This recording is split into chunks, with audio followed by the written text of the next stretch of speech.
A depressão é um conceito composto, que abarca um quadro de sintomas que vão desde a sensação de abatimento e de inibição à chamada depressão endógena, com apatia total.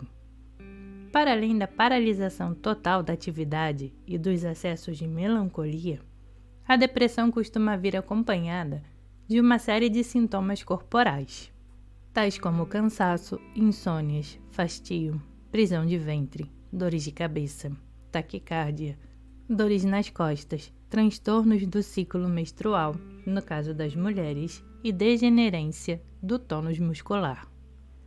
O depressivo é uma vítima de sentimentos de culpa e passa a vida a culpabilizar-se e a procurar redimir-se. A palavra depressão deriva do latim deprimo, que significa subjugar e reprimir. Cabe então perguntar o que é que subjuga o depressivo e o que é que ele procura reprimir. Deparar-se-nos 3 temáticas em resposta a essa nossa pergunta. 1. Agressividade. A agressividade que não é conduzida para o exterior converte-se em dor corporal. Podemos completar essa afirmação dizendo que a agressividade reprimida no plano psíquico leva à depressão.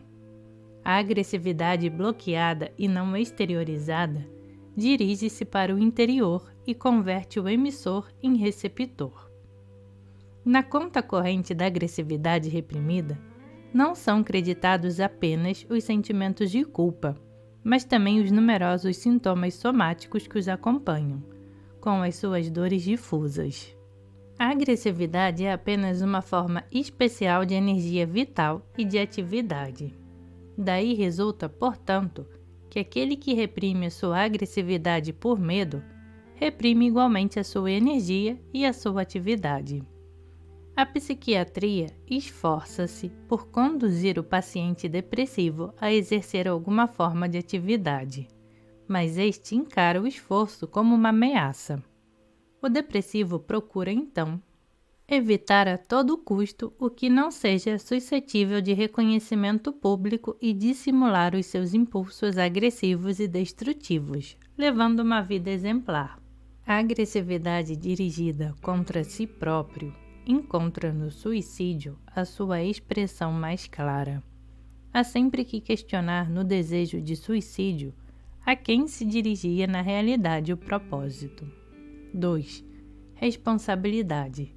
A depressão é, se deixarmos de lado o suicídio, a forma extrema de se esquivar as responsabilidades. O depressivo não age, vegeta, está mais morto do que vivo, mas apesar de se negar a encarar a vida ativamente através da porta, das traseiras do sentimento de culpa, o depressivo continua a ter de enfrentar o tema da responsabilidade.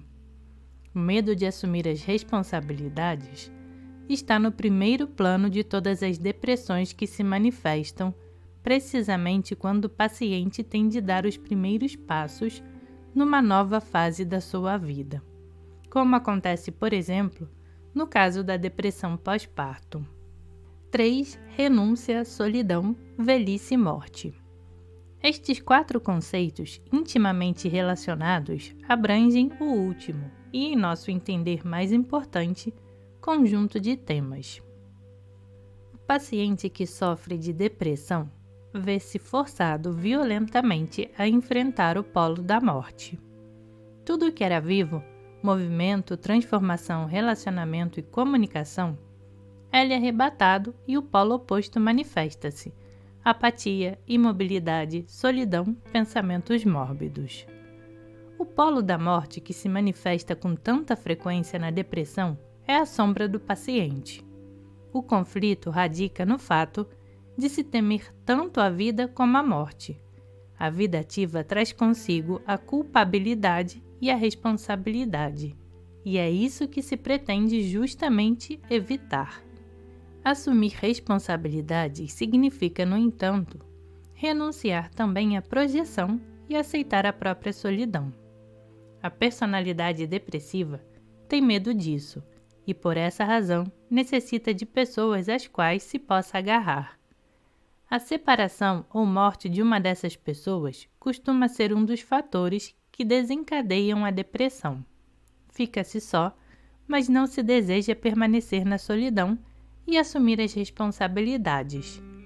Tal é o medo que se tem de morrer que se deixa de ter capacidade para reconhecer as condições essenciais para a vida.